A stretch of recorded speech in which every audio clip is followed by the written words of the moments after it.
छाया, मैं कुछ दिनों के लिए दूसरे शहर जा रहा हूँ। आकाश, कुछ दिन पहले तो हम यहाँ शिफ्ट हुए हैं और तुम फिर ऐसे अकेले छोड़कर काम से जा रहे हो। अरे तो नया शहर है, घूम आया करना, और मैं कॉल करता रहूंगा। ठीक है, मैं रोकूंगी तो रुकोगे थोड़ी ही। तुम फिर शुरू मत हो छाया, ये मेरा काम है। ठीक है, मैं अपना सामान लगा देती हूँ, बस अपना ख्याल रखना।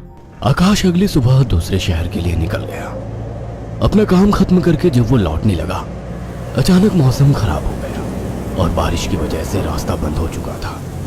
आकाश को मजबूरन फिर से एक दिन वहां रुकना पड़ा। अपनी बोरियत को दूर करने के लिए वो बाजार की ओर निकल आया। पास में ही छोटा बाजार लगा हुआ था। आकाश आधा बाजार घूम चुका था, तभी वहीं उसे एक काफी बुजुर्ग आदमी निराश बैठा दिखा। उसके पास दो छोटी छोटी मूर्ति और एक थोड़ी बड़ी मूर्ति थी, जिस पर काफी अच्छी कारीगरी की हुई थी। बाबा, आप क्यों परेशान हो? कुछ नहीं बाबूजी, बस सुबह से कुछ भी नहीं बिका। अरे बाबा, परेशान ना हो। ये मूर्ति कितने की है? एक काम कीजिए, ये 2000 रुपए है, ये मुझे दे दीजिए। बुजुर्ग ने डरते और झिझकते हुए कहा, लेकिन बेटा, ये मूर्ति शापित है। ये सब बकवास बातें होती हैं बाबा, कोई शाप वाप नहीं होता है। लाओ, ये मूर्ति मुझे दे दो। बुजुर्ग ने कांपते हाथों से उस मूर्ति को आकाश को दे दिया। रात में आकाश होटल के कमरे में गया और फोन पर छाया से बात करने लगा। उसे ठंड सी महसूस होने लगी। फोन रखकर वो सोने के लिए लेट गया। रात गहरी हो चुकी थी, बारिश की वजह से ठंड थी, पर उसे अचानक गर्माहट महसूस होने लगी। उसे अच्छा लग रहा था। उसे महसूस हुआ जैसे कोई उससे चिपक कर लेटा हो। मीठी सी खुशबू, रेशमी बाल, दूसरे जिस्म की गर्मी, मानो छाया ही उसके पास हो। वो लगातार नींद में किसी के स्पर्श को महसूस कर रहा था। अचानक उसे अपने शरीर पर वजन महसूस हुआ। वो अचानक से उठकर बैठ गया। कमरे में बिल्कुल अंधेरा था। उस रूम की लाइट ऑन की तो देखा कमरा खाली था, कोई नहीं था। कमरा ठंडा था पर उसे पसीना आ रहा था। अगले दिन सुबह वो जल्दी होटल से निकल गया और शाम होते होते घर आ गया। छाया को फोन किया तो पता लगा वो माँ के यहाँ गई है, आज ही आने वाली है। उसके पास डुप्लीकेट चाबी थी। उसने गेट खोला और अंदर गया। थोड़ी देर बैठने के बाद नहाने चला गया। उसे बाथरूम में जाने के बाद ऐसा लगा बाहर कोई है। वो जैसे ही निकला उसको कोई नजर नहीं आया। वो ऊपर गया और उसे एक परछाई नजर आई। कौन है? छाया, मजाक मत करो, मुझे ऐसा मजाक पसंद नहीं है। तभी दरवाजे की डोरबेल बजी। जाकर देखा तो छाया थी। आकाश उसे देखते ही खुश हुआ और उसे गले लगा लिया। तुम सही वक्त पर आ गई, मुझे लगा कोई ऊपर है। ऊपर कौन है? मेरी कोई सौतन ले आए हो क्या? कैसी बात करती हो? अच्छा छोड़ो, मैं कुछ खाने का बना लूं, फिर बात करते हैं। हाँ ये ठीक है, मुझे भी भूख लगी है। अच्छा ये देखो कितनी सुंदर मूर्ति है। खाने के बाद वो अपने दोनों कमरे में प्यार की बातें करते हुए अपने निजी पलों के आनंद में लीन होकर सो गए। मगर आधी रात को आकाश को वही खुशबू स्पर्श महसूस हुआ। उसे लगा छाया को आज ज्यादा ही प्यार आ रहा है और वो जो कर रही है करने दूं। छाया इस बार काफी उत्तेजित लग रही थी। आकाश को भी आनंद आ रहा था। अंधेरे में छाया ने आकाश के सारे कपड़े उतार दिए और पागलों की तरह उसके जिस्म को चूमने लगी। आकाश भी पूरी तरह से उत्तेजित हो गया था। छाया की गरम गरम सांसें आकाश को पूरी तरह से पागल बना दे रही थी और वासना का खेल चरम सीमा तक पहुंच गया। कुछ ही पलों का वासना का वेग लंबी लंबी और गहरी सांसों के बीच शांत हो गया। सुबह आकाश ने देखा छाया जाग चुकी थी। छाया चाय लेकर आकाश के पास आ गई। उठो, चाय पी लो। वह चाय के लिए उठा तो छाया बोल उठी, ये मूर्ति लेकर कब से सोने लगे तुम? अरे ये तो साइड में रखी थी, वहां बिस्तर में कैसे आ गई? आ गई होगी। एनीवे, चलो तैयार हो जाओ, ऑफिस जाओगे ना? लाओ, इस मूर्ति को मैं रख देती हूँ। थोड़ी देर बाद छाया कमरे में सफाई करने गई। वो काम में बिजी थी, पर उसे लगा जैसे मूर्ति उसे देख रही है। जैसे उसने मूर्ति की तरफ देखा, मूर्ति अपनी जगह जैसी थी वैसे ही रखी थी। छाया काम खत्म करके कमरे से निकलने को हुई तो अचानक मूर्ति गिर गई। छाया ने पलट के मूर्ति को उठाया। अचानक मूर्ति मुस्कुराई। छाया डर गई और मूर्ति हाथ से छूट गई। डरते डरते उसने मूर्ति को उठाया तो उसने देखा वो सामान्य थी। शैतान मूर्ति डराती है मुझे। ये कहकर उसने मूर्ति को अलमारी में रख दिया। काम खत्म कर छाया नहाने गई और जैसे ही उसने कपड़े उतारे और पानी का नल खोला गर्म पानी उस पर गिरा।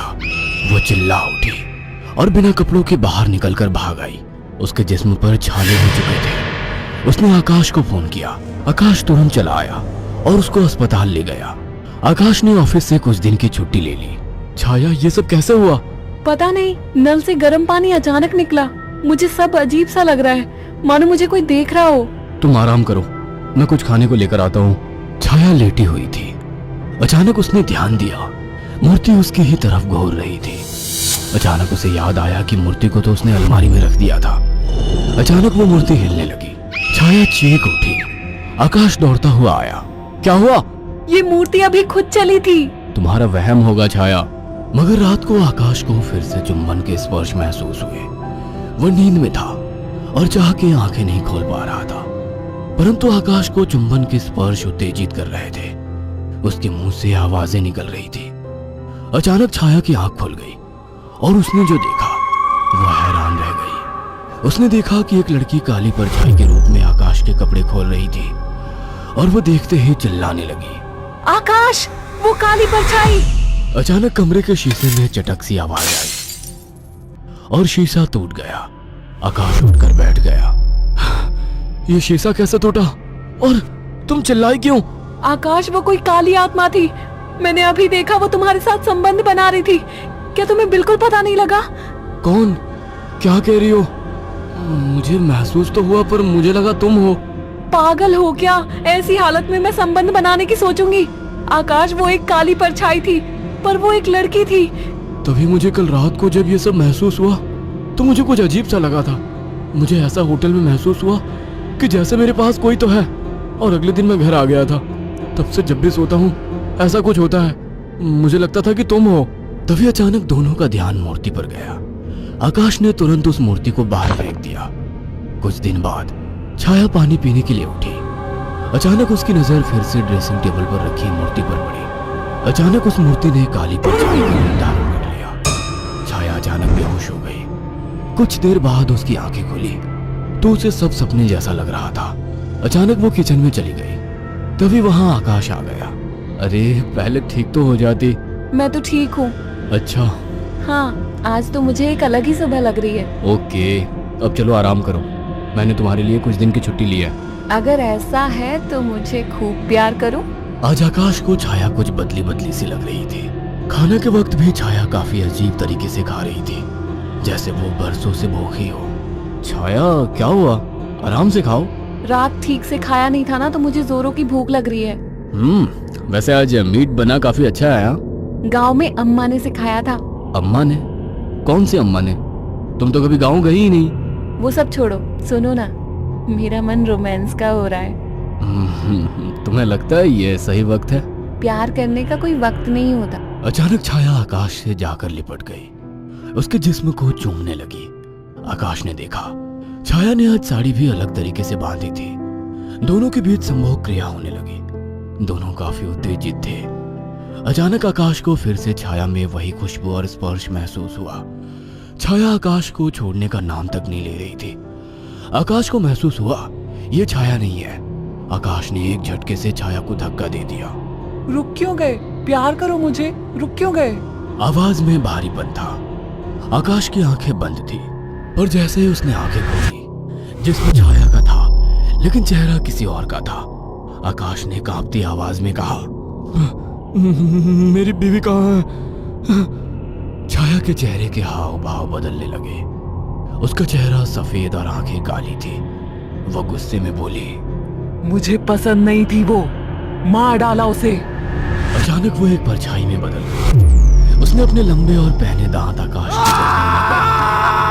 आकाश एक दिल दहला देने वाली चीख के साथ शांत पड़ गया। कुछ दिनों बाद जब घर से बदबू आने लगी तो पड़ोसियों ने पुलिस को बुलाया तो देखा दोनों की लाश बहुत बुरी तरह से कटी पड़ी है और सड़नी शुरू हो चुकी थी। पुलिस को लाशों के पास से वो मूर्ति मिली थी। अगर आपको हमारी ये कहानी पसंद आई हो तो इसे लाइक और शेयर करना ना भूलें। साथ ही ऐसी और नई कहानियों के अपडेट्स पाने के लिए हमारे चैनल को जरूर सब्सक्राइब करें।